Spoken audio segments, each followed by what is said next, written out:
الحمد لله نحمده ونستعينه ونستغفره ونؤمن به ونتوكل عليه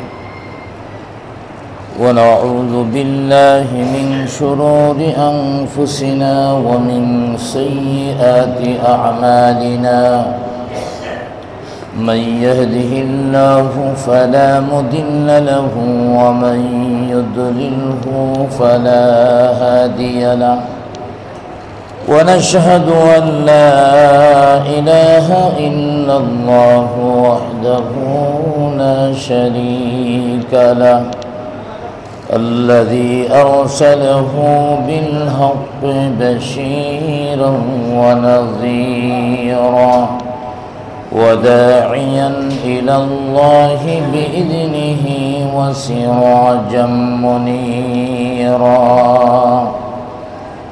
فقد قال الله تبارك وتعالى في كلامه المجيد وفرقانه الحميد أعوذ بالله من الشيطان الرجيم بسم الله الرحمن الرحيم ما ترى في خلق الرحمن من تفاوت فارجع البصر هل ترى من فطور ثم ارجع البصر كرتين ينقلب إليك البصر خاسئا وهو حسير وقال تعالى في شان حبيبه إن الله وملائكته يصلون على النبي يا أيها الذين آمنوا صلوا عليه وسلموا تسليما بلغ العلا بكماله كشف الدجى بجماله حسنت جميع خصاله صلوا عليه محمد کی دادا خدا عیش بزرگی ہمیشہ نمودا وساعت مسیرا بلغ العلا بکمالہ كشف الدجى بجماله حسنت جميع خصاله صلوا عليه معزز مکرم حضرت মুসল্লিয়ান کرام প্রথমেই আল্লাহ সুবহানাহু ওয়া তাআলার অসংখ্য অগণিত শুকর আদায় করি যিনি আমাদেরকে মহব্বত করে ভালোবেসে জুমআর নামাজ আদায় করার লক্ষ্যে আল্লাহর ঘর মসজিদে হাজিরা দেওয়ার তৌফিক দান করেছেন। সকলে একবার বলি আলহামদুলিল্লাহ। বিগত জুমআয় আলোচনা চলতেছিল মানুষের উপরে দুইটা দায়িত্ব। এক নম্বর হলো ঈমান, দুই নম্বর হলো আমল। ঈমান হলো ভিত্তি বা ফাউন্ডেশন, এই ঈমান নামক ভিত্তির উপরেই আমলের স্ট্রাকচার তৈরি করতে হয়, আমলের বিল্ডিং তৈরি করতে হয়। ঈমান যদি না থাকে তাহলে তার আমলের বিল্ডিং হবে না। এই জন্যে প্রথমেই ঈমানকে সহি করে নিতে হবে, ঈমানের ভিত্তির উপরে আমলের বিল্ডিংকে সাজাতে হবে। তো ঈমান কাকে বলা হয়, মৌলিকভাবে আলোচনা করতে গেলে ঈমান বড় বড় 6টি বিষয়ের উপরে ঈমান আনতে হবে, যা একত্রে কালিমার মধ্যে বলা হয়েছে। আমানতু বিল্লাহি ওয়া মালাইকাতিহি ওয়া কুতুবিহি ওয়া রুসুলিহি ওয়াল ইয়াউমিল আখির ওয়াল কদরি খাইরিহি ওয়া শাররিহি মিনাল্লাহি তাআলা ওয়াল বা'থি বা'দাল মাউত। 6টি বিষয়ের উপরে আমল ঈমান আনতে হবে। 1 নম্বর হলো আল্লাহর প্রতি ঈমান। 2 নম্বর হলো আল্লাহর পক্ষ থেকে যত নবী রাসূল পৃথিবীতে প্রেরিত হয়েছেন, নবী রাসূলদের প্রতি ঈমান। 3 নম্বর আল্লাহর পক্ষ থেকে নবীদের উপরে আসমানি কিতাব, ছোট বড় 104খানা কিতাব নাজিল হয়েছে, কিতাব সমূহের উপরে ঈমান। 4 নম্বর হলো পরকালের উপরে ঈমান। এই দুনিয়া শেষ নয়, আরেকটা জগৎ রয়েছে, সেটাই স্থায়ী জগৎ।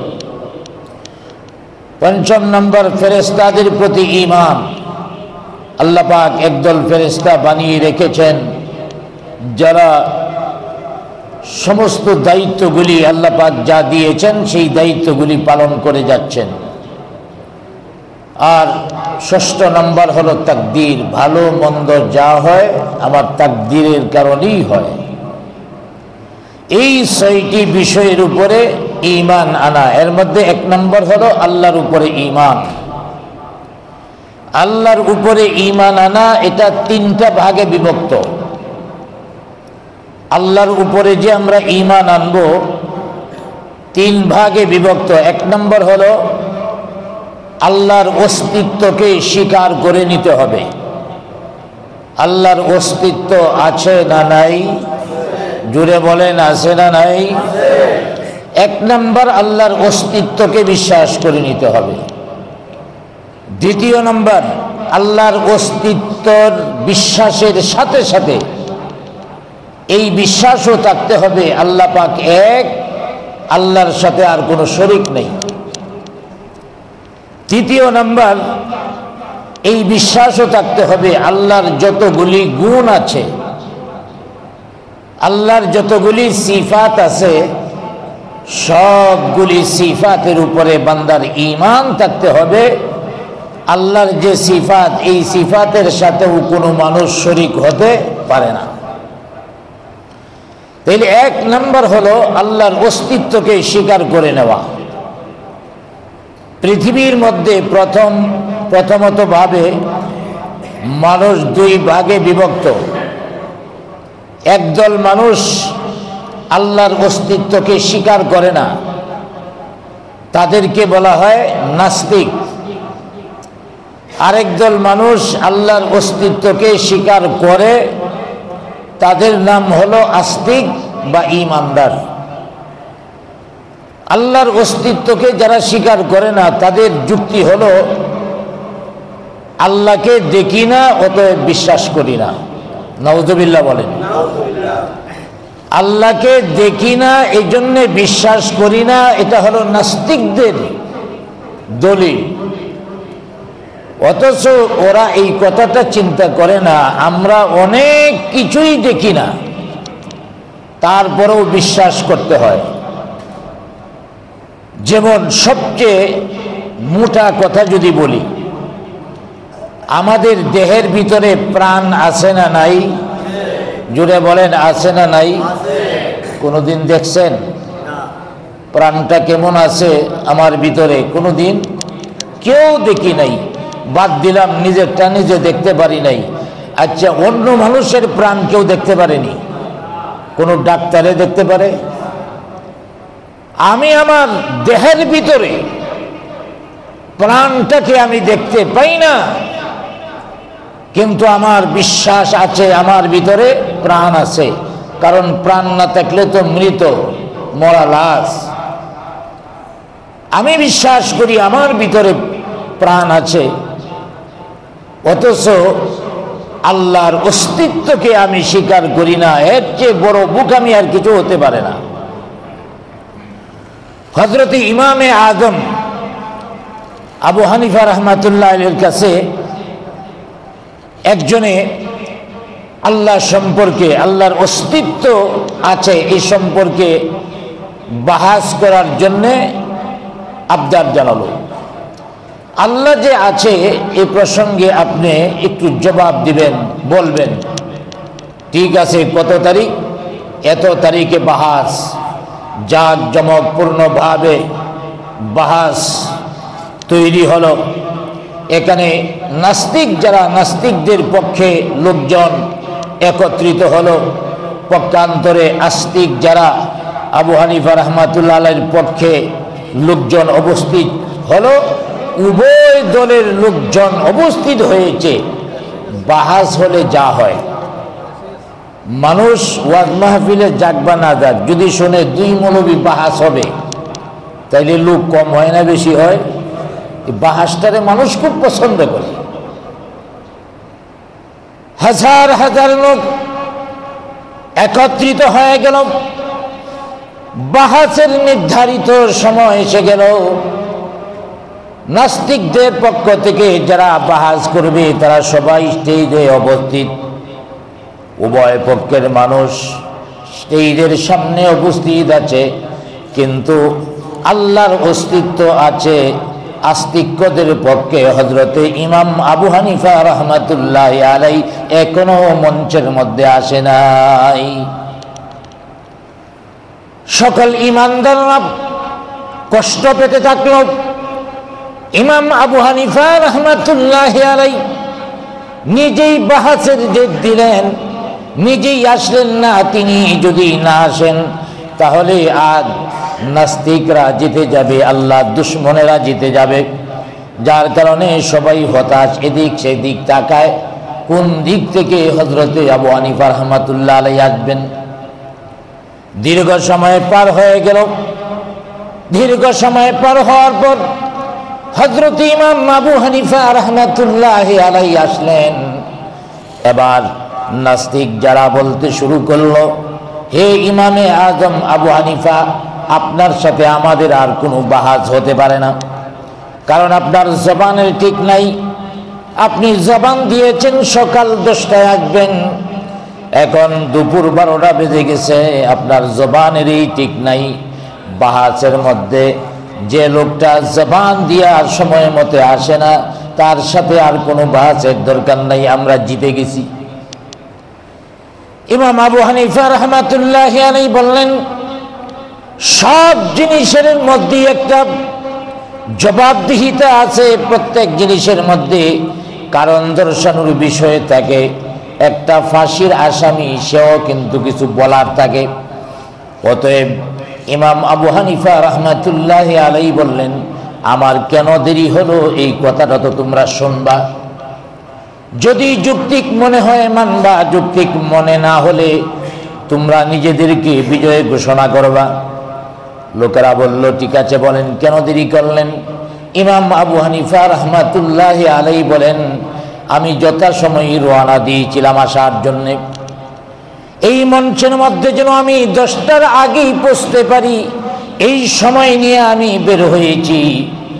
বাড়ি থেকে বের হওয়ার পরে রাস্তায় একটা নদী আছে, ভাবলাম নদীতে নৌকা থাকবে, মাঝি থাকবে, নৌকা দিয়া পার হয়ে যথাসময়ে আমি বাহাতে চলে আসব। আশ্চর্যের বিষয় হলো, নদীর পারে আসার পর কোনো নৌকা দেখলাম না, মাঝি দেখলাম না, কিছুই নাই। অসহায়ের মতো নদীর পারে আমি দাঁড়িয়ে থাকলাম। অনেকক্ষণ পর্যন্ত দাঁড়িয়ে থাকলাম।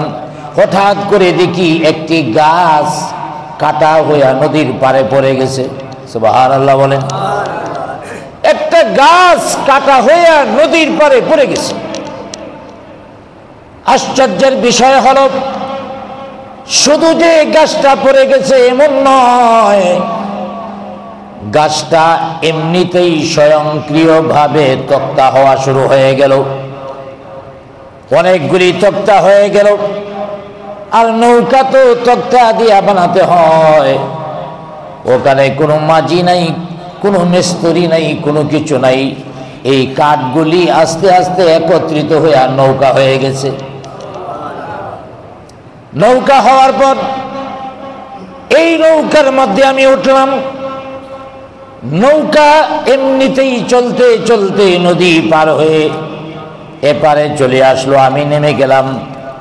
এই যে নৌকাটা তৈরি হয়েছে, তৈরি হইতে হইতে 2 ঘন্টার সময় আমার লেট হয়ে গেছে। এখন বলেন আপনারা কি বলবেন? নাস্তিকরা কয় গাঁজাগুলি কথার আর কোনো সুযোগ পান না। এটা কোনো কথা হলো? একটা গাছ এমনিতে কাটা হয়ে যায় কেমনে? তাও গাছটা কাটার পরে কোনো মিস্ত্রি নাই, করাত নাই, কিছুই নাই, এমনিতেই গাছ থেকে কাঠ বের হয়ে গেল। আর কাঠগুলি জোড়া লেগে নৌকা হয়ে গেল। এমন গাঁজাখুরি কথা আমরা বিশ্বাস করতে পারি না। গাছ কাটার জন্য লোক লাগে, তারপরে তক্তা বানানোর জন্য মিলের ভিতরে নিতে হয়, তারপরে মিস্ত্রি কত লোহা কত কাটা দিয়া কাঠগুলিরে একত্রিত করে তারপরে নৌকা বানায়। নৌকার উপরে আলকাতরা দেয়, তারপরে নৌকা চলে। একটা নৌকা বানাবার জন্য বেশ কয়েকদিন সময় লাগে। আর তুমি দাঁড়ায় রইছ, 1-1.5 ঘন্টার ভিতরে গাছ কাটা হয়ে গেছে, তক্তা হয়ে গেছে, মিস্ত্রি ছাড়া নৌকা হয়ে গেছে। এই নৌকা দিয়া বইটা ছাড়া চালানো ছাড়া এমনিতেই পার হয়ে আসছো। এর মতো মিথ্যাচার আর হতে পারে না। ইমাম আবু হানিফা রাহমাতুল্লাহি আলাইহি বললেন,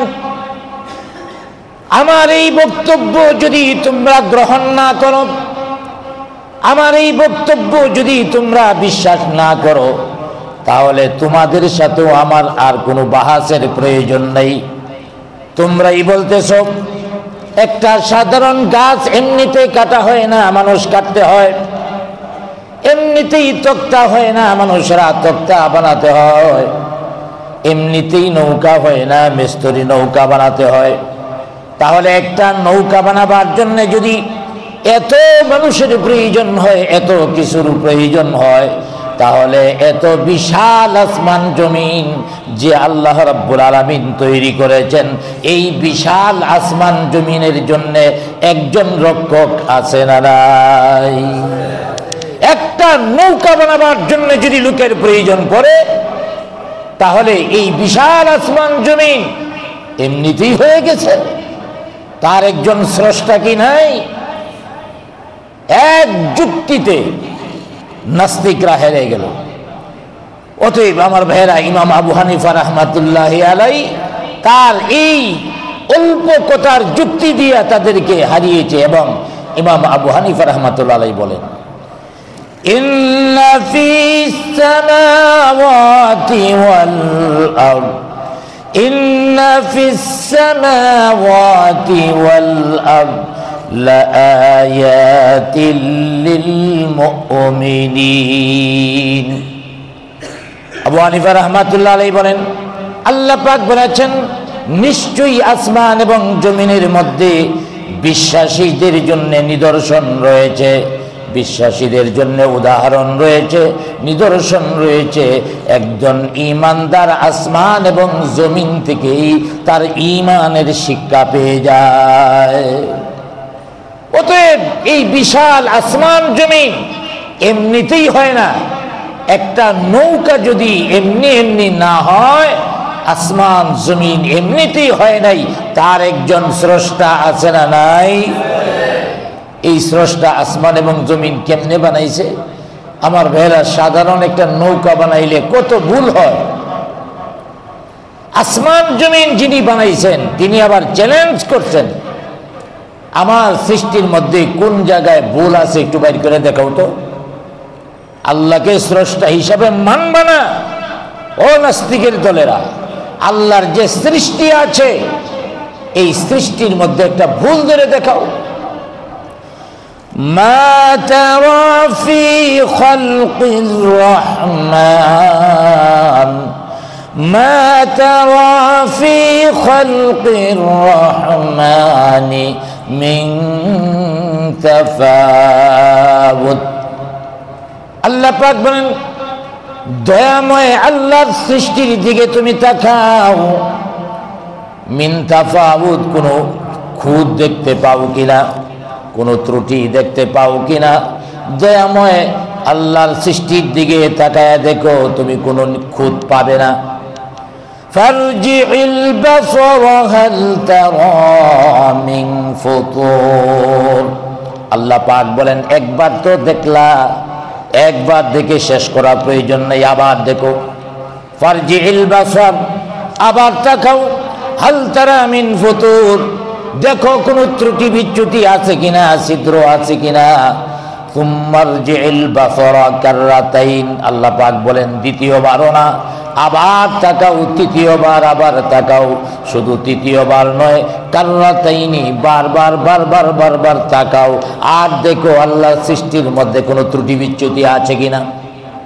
বারবার তাকায় দেখো আল্লাহ সৃষ্টির মধ্যে কোনো ত্রুটি বিচ্যুতি পাও কিনা। ইয়ানকালিবু ইলাইকাল বাসারু খাসিআও ওয়া হুয়া হাসীর। আল্লাহ পাক বলেন, তোমরা বারবার বারবার দৃষ্টিপাত করতে পারবা, দেখতে পারবা, পরীক্ষা নিরীক্ষা করতে পারবা, তোমাদের দৃষ্টি ব্যর্থ হয়ে ফিরে আসবে, একটা দুষ্ত্রুটিও তোমরা ধরতে পারবা না। জুড়ে বলি সুবহানাল্লাহ। একটা দুষ্ত্রুটি ধরার মতো ক্ষমতা তোমাদের নেই। অতএব এরপরও এই স্রষ্টাকে তোমরা মানতে অসুবিধাটা কি? তোমরা আল্লাহকে দেখো না, এই জন্যে তোমরা আল্লাহকে বিশ্বাস করবা না। আরে আল্লাহ তো তোমার নিজের মধ্যেই আছে। আল্লাহ যে আছে তার প্রমাণ তোমার নিজের বডির মধ্যেই আছে। ওয়াফি আনফুসিকুম আফালা তুবসিরুন। আল্লাহ পাক বলেন, তুমি অন্তর্দৃষ্টি দিয়া দেখো, কখন তোমার অন্তর্দৃষ্টি খুলবে। অন্তর্দৃষ্টি যদি খুলে তাহলে তুমি দেখতে পারবে তোমার নিজের মধ্যেই আল্লাহর অস্তিত্ব, আল্লাহর নিদর্শন আছে। জুড়ে বলি সুবহানাল্লাহ। আল্লাহ রাব্বুল আলামিন বান্দাকে যে অঙ্গ প্রত্যঙ্গগুলি দিয়েছেন তা দিয়ে একটু চিন্তা করেন, তাইলেই তো আল্লাহ আছে না নাই বুঝে আসবে।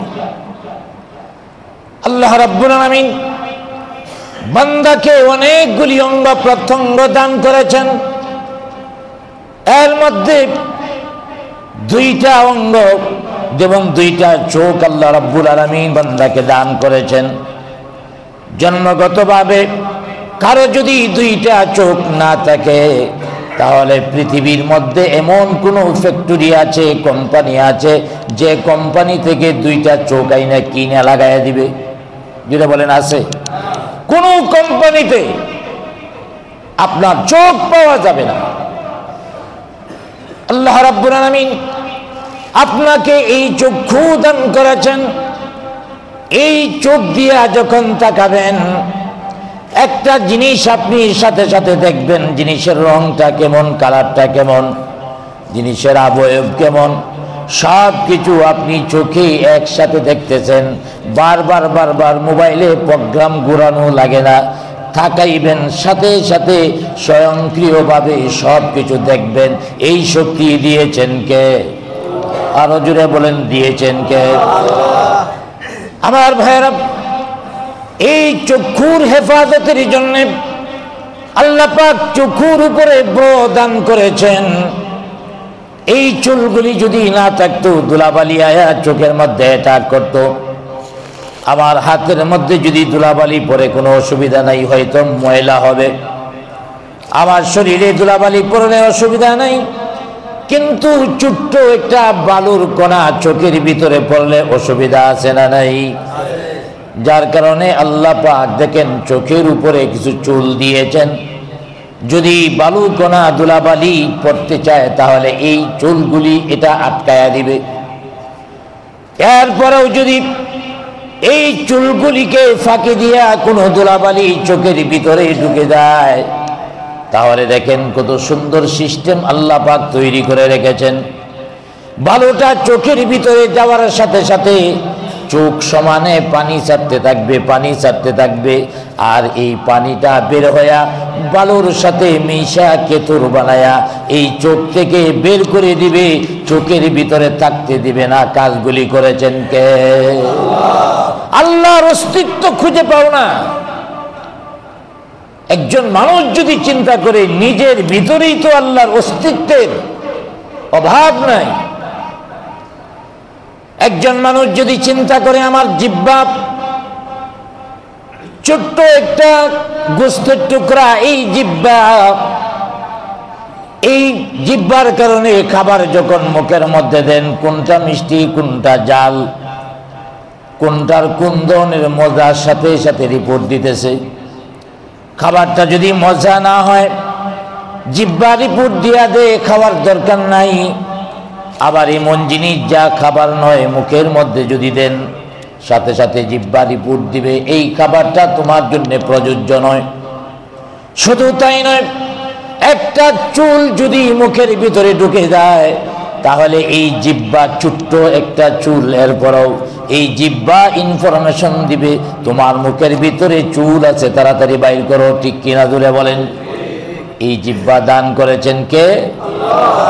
এইভাবে যদি মানুষ তার দেহের ভিতরে একটু চিন্তা করে তাহলে আল্লাহ তাআলা আছেন, তার অস্তিত্বের কোনো অভাব নাই।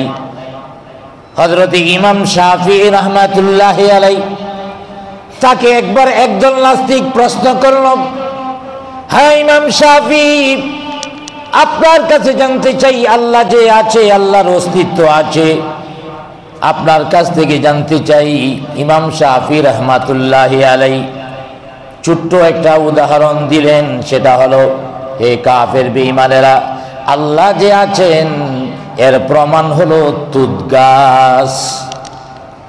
একটা গাছের নাম হলো তুত গাছ। নাস্তিকরা বলল এই তুত গাছ প্রমাণ কেমনে? ইমাম শাফিঈ রাহমাতুল্লাহি আলাইহি বললেন, এই তুত গাছটা হলো এমন এক আজব গাছ, এই তুত গাছের পাতা যদি রেশমি পোকা খায় তাহলে রেশমি পোকার পেটের মধ্যে রেশম সুতা জন্ম নেয়। যে রেশম সুতার মূল্য অনেক বেশি, রেশম পোকা যদি এই গাছের পাতা খায় তাহলে রেশমি সুতা হয়। পক্ষান্তরে এই তুত গাছের পাতা যদি গরু ছাগলে খায় তাহলে লেদা হয়, 1 পয়সারও দাম নাই। আবার এই তুত গাছের পাতা যদি হরিণ খায় তাহলে এই হরিণের পেটের ভিতরে মৃগনাভি তৈরি হয়, কস্তুরী তৈরি হয়। জুড়ে বলি সুবহানাল্লাহ। একই গাছের পাতা, রেশমি পোকা খাইলে রেশম সুতা হয়, গরু ছাগল খাইলে লেদা হয়, হরিণ যদি খায় মৃগনাভি বা কস্তুরী হয়। একই গাছের পাতা এক একটা প্রাণী খাইলে এক এক রকম হয়। এই কাজগুলি যিনি করেন, সেই পরিকল্পনা মুআফিক যিনি কাজ করেন, তিনি হলেন আল্লাহ। হযরত ইমাম মালিক রাহমাতুল্লাহি আলাইহি, তাকে একজন নাস্তিক জিজ্ঞেস করল, হে ইমাম মালিক, আল্লাহর অস্তিত্ব যে আছে, আল্লাহ যে আছে, এর যুক্তি কি, প্রমাণ কি আপনার কাছে আছে? ইমাম মালিক রাহমাতুল্লাহি আলাইহি বললেন, আল্লাহ যে আছে, আল্লাহর অস্তিত্ব আছে, আমার কাছে একটা প্রমাণ, ছোট্ট একটা প্রমাণ, এটা হলো একটা ডিম। একটা ডিম। নাস্তিকরা বলল, এই যে কথা হইল, আল্লাহ আছে এর প্রমাণ, এর যুক্তি হলো একটা ডিম। হ্যাঁ, এই ডিমটার থেকেই শিক্ষা নিতে পারো। ইমাম মালিক রাহমাতুল্লাহি আলাইহি বললেন, তুমি যে এই ডিমটাকে দেখছো, ডিমের উপরে যে একটা কভার আছে, এই কভারের কারণে ডিমের ভিতরে কোনো অক্সিজেন ঢুকতে পারে না। কোনো কারণে যদি এই কভারটা লিক হয়ে যায় তাহলে ডিমের ভিতরে নষ্ট হয়ে যায়। এই কভারের কারণে ভিতরে বাতাস ঢুকতে পারে না, অক্সিজেন ঢুকতে পারে না, কিছুই ঢুকতে পারে না। আর অক্সিজেন যেখানে না থাকে সেখানে কোনো প্রাণী বেঁচে থাকতে পারে না। অথচ এই ডিমের ভিতর থেকেই জীবিত মুরগির বাচ্চা বের হয়ে আসে। সুবহানাল্লাহ বলেন। যেখানে কোনো অক্সিজেনই ঢুকতে পারে না, আর অক্সিজেন না থাকলে প্রাণী বাঁচে না, ওই ডিমের ভিতরে এই বাচ্চাটাকে যিনি প্রাণ দিয়ে বাঁচিয়ে রেখেছেন, অক্সিজেন দিয়ে বাঁচিয়ে রেখেছেন, তিনিই তো আল্লাহ। সুবহানাল্লাহ বলেন। এইভাবে অভাব নাই, আল্লাহ পাক যে আল্লাহর অস্তিত্ব আছে, এটার অভাব নাই। এরপরও বলতে পারেন হুজুর কিন্তু কেউ তো দেখি নাই। আল্লাহকে কেউ দেখছেন আপনারা? আওয়াজ দিয়ে বলেন, আল্লাহকে দেখেছেন? আল্লাহকে দেখি নাই, প্রমাণ দেখেছি। আল্লাহকে দেখি নাই কথাটাও পুরোপুরি সত্য নয়, কারণ আমাদের মধ্যে একজন আল্লাহকে দেখেছেন। সুবহানাল্লাহ বলেন। আমাদের মধ্যে একজন আল্লাহকে দেখেছেন, তিনি নিজেই বলেন, রাআইতু রাব্বি আযজা ওয়া জাল্লা। আমাদের নবী, বিশ্বনবী, পৃথিবীর কেউ তাকে মিথ্যাবাদী বলতে পারে নাই। আমাদের নবীকে জাদুঘর বলেছে, কবি বলেছে, বিভিন্ন শব্দ বলেছে। মক্কার কাফের বেঈমানেরা কেউ মিথ্যাবাদী বলতে পারে নাই। আমাদের নবী মুহাম্মাদুর রাসূলুল্লাহ সাল্লাল্লাহু আলাইহি ওয়াসাল্লাম যখন মেরাজে গিয়েছেন, আল্লাহর সাথে সাক্ষাৎ করেছেন, সাক্ষাৎ করে এসে নবীজি নিজেই বলেছেন, রাআইতু রাব্বি আযজা ওয়া জাল্লা, আমি আল্লাহ সুবহানাহু তাআলাকে দেখেছি। জোরে বলি সুবহানাল্লাহ। অতএব আমাদের নবীর দেখা আমাদের সবার দেখার চেয়েও শক্তিশালী। তাহলে আল্লাহর অস্তিত্ব তো একজন দেখছেন। আমার ভাইরা, একজন হুজুরকে আইসা একদল নাস্তিক গ্রাউ করে ধরছে। হুজুররা তো দোষের অভাব নাই। দেখবেন চা স্টলের মধ্যে বসলে পড়ে যে কত দোষ হুজুরদের, শুধু হুজুরদের দুশ্চর্চা, নিজের দিকে একবারও তাকায় না। ওই চালনি আছে না, চালনি, কয় সুই তো ভালো না। কয় কেন? কয় তার পাছার মধ্যে একটা ছিদ্র আছে, সুইয়ের পাছার মধ্যে একটা ছিদ্র। এবার সুই কয়, কিরি তুই আমি ভালো না বলিস, আমার পিছনে একটা ছিদ্র, আর তোর পিছনে যে হাজার হাজার ছিদ্র, খবর আসেনি। এর জন্য বুঝে শুনে সমালোচনা করতে হবে। হুজুরে আইসা আটকাইছে, হুজুর আল্লাহ যে আছে জবাব না দিয়ে যাইতে পারবেন না। আল্লাহ আছে, আল্লাহর অস্তিত্ব দেখান। কয় কেন, তোমরা কি আল্লাহকে বিশ্বাস করো না? কয় না, যা দেখি না তা বিশ্বাস করি না। হুজুরও আসিল একটু জ্ঞানী মানুষ, পাকনা মানুষ। কয় যা দেখো না তা মানো না। এই কথাগুলি যারা বলে এরা হলো জারদ সন্তান। অতএব তুমিও একজন জারদ সন্তান। এমনকি বেটা কেঁপছে না খুশি হয়েছে? এমনি তো হুজুর থেকে কেঁপা, এখন তো আরো কেঁপছে, জারদ সন্তান বলে বলেছে। কঠিন কথা। লোকটা বলল, হুজুর আমি যে জারদ সন্তান প্রমাণ দিতে হবে। এবার হুজুরে বললেন, তুমি যে জারদ সন্তান না, তোমারই প্রমাণিত করতে হবে। তুমি যে জারদ সন্তান না, এটা প্রমাণিত করো। প্রমাণিত মানে আমার ভোটার আইডি কার্ড আছে। ভোটার আইডি কার্ডের মধ্যে বাপের নাম আছে না? তো ভোটার আইডি কার্ডের মধ্যে বাপের নাম আছে, আমি জারদ সন্তান হইলে তো আমার বাপের নাম থাকতো না। আরে বেক্ষলের বেক্ষল, ভোটার আইডি কার্ড তো কিছু লোকে বানাইছে, তোদের মধ্য থেকে কেউ কইছস তোর বাপের নাম হলো এই জন্য ওরা ভোটার আইডি কার্ডের মধ্যে এটা লিখছে, কিন্তু তুই যে ওই বেটার গোট থেকে ফয়দা হয়েছস ওইটা ওরা দেখছেনি? যেটা বলেন দেখছে? কেউ কি প্রমাণিত করতে পারবেন যে আমি আমার বাবার সন্তান? আমার ভাইয়েরা, একজন মানুষ সে জারদ সন্তান না প্রমাণিত করে কিভাবে আমার মা বলেছে আমার বাবা আছে, আমার বাবা অমুক, সেটা মা বলেছে? মা তো মিথ্যা কথাও বলতে পারে, আরেক জায়গা থেকে সেটা এনে তারপরে হইতে পারে, অথবা মা মনে করেছে তার বাপের সাথে মিলন হয়েছে এই জন্য এই সন্তান হয়েছে, এটা ছাড়াও তো ভিন্নভাবে হতে পারে। অতএব আমার জন্মটা সম্পর্কেই তো আমি জানি না, তাহলে আল্লাহর অস্তিত্ব নিয়ে এত টানাটানি কেন? আবার ভাইয়েরা, ওই আলেম সবাইকে বুঝাইয়া দিলেন আল্লাহ আছেন, আল্লাহর অস্তিত্ব আছেন, আমাদের নবী মুহাম্মদুর রাসূলুল্লাহ সাল্লাল্লাহু আলাইহি ওয়াসাল্লাম দেখে এসেছেন। আর তুমি যে তোমার বাবার সন্তান পৃথিবীর একজনও কিন্তু দেখে নাই, শুধু তোমার মা বলছে, এই বলার উপরে কোনো নির্ভরতা নেই। তাইলে বোঝা গেল কি আল্লাহর অস্তিত্ব আছে না নাই? আরো জোরে বলেন, আছে না নাই? আল্লাহ একজন আছেন। দ্বিতীয় নাম্বার হলো, এক নাম্বার বলেছি আল্লাহর অস্তিত্ব আছে, দ্বিতীয় নাম্বার আল্লাহ এক, তার সাথে কোনো শরীক নেই। জোরে বলেন, আল্লাহ এক, তার সাথে কোনো শরীক নাই। অনেকেই যুক্তি দেয় যে আপনারা যে বলেন যে সব কিছু আল্লাহ, সবার প্রথমে আল্লাহ, তো আল্লাহর আগে কোন আল্লাহ ছিল? নাউজুবিল্লাহ বলেন। আল্লাহর আগে কে ছিল? আল্লাহরে কে সৃষ্টি করছে?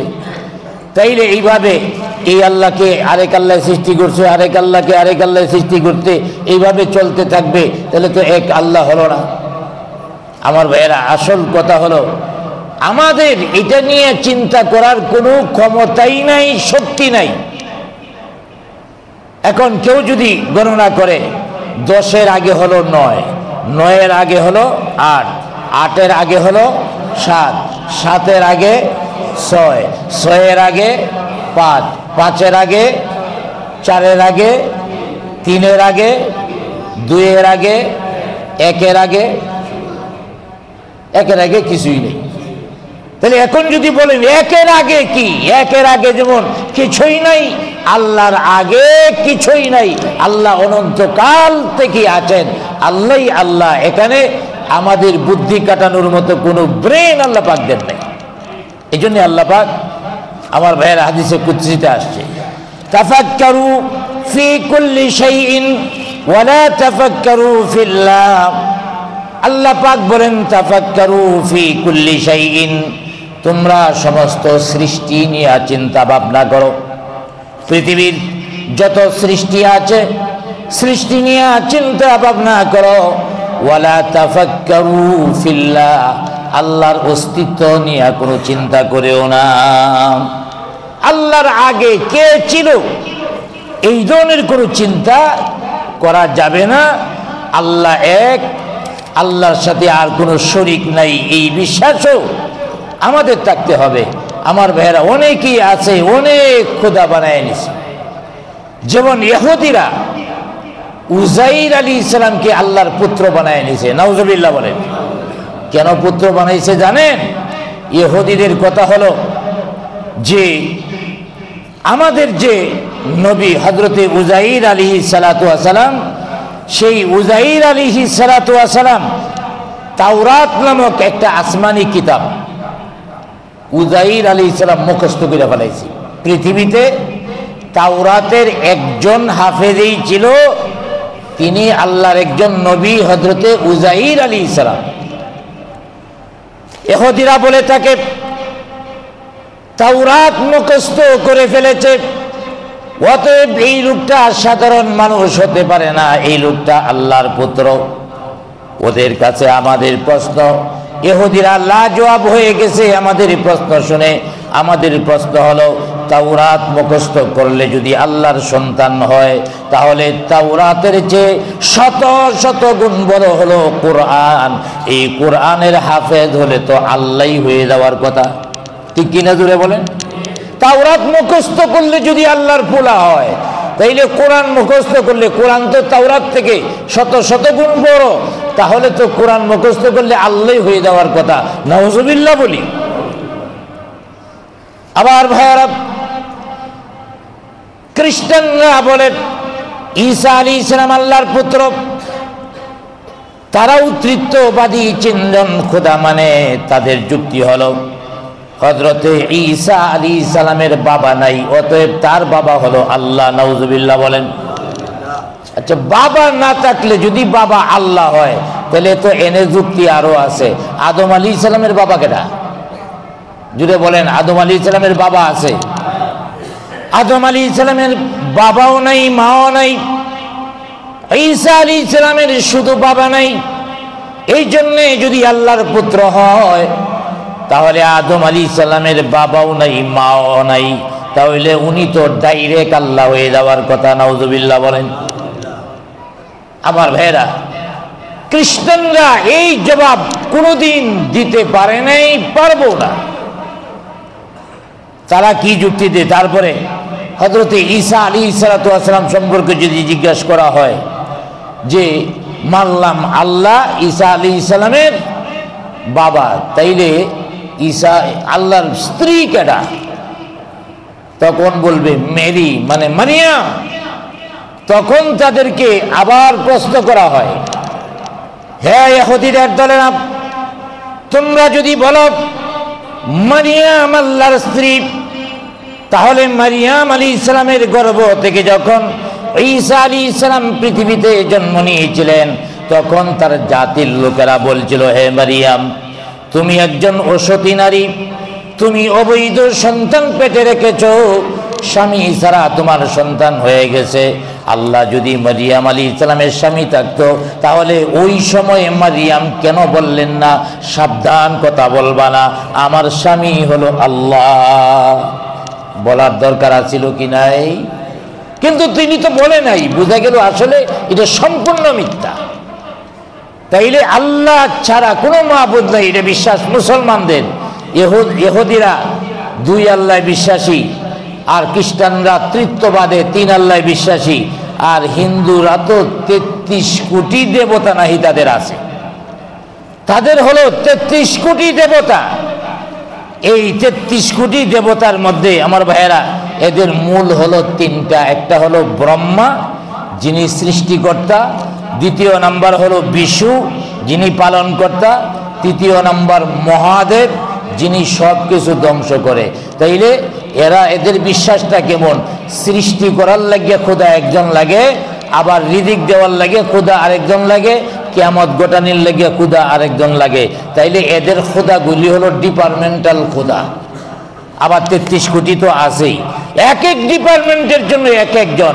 আমাদের আল্লাহ কি ডিপার্টমেন্টাল খোদা নাকি সব বিষয়ে খোদা? আমাদের আল্লাহ সব বিষয়ে খোদা।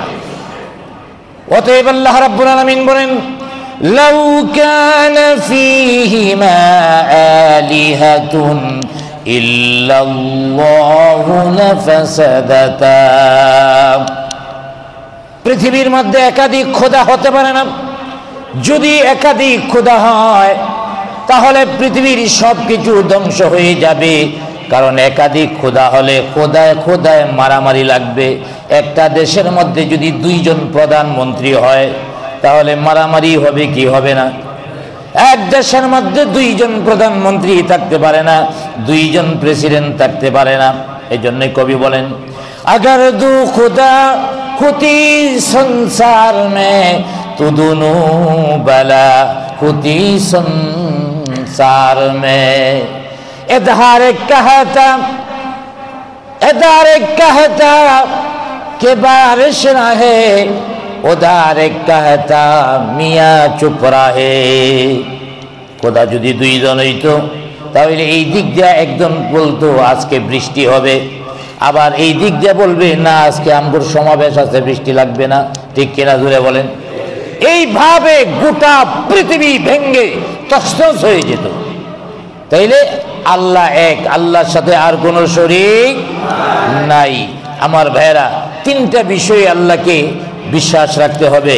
এক নম্বর, আল্লাহর অস্তিত্ব আছে এই বিশ্বাস। দ্বিতীয় নম্বর, আল্লাহ এক, তার সাথে আর কোনো শরীক নাই।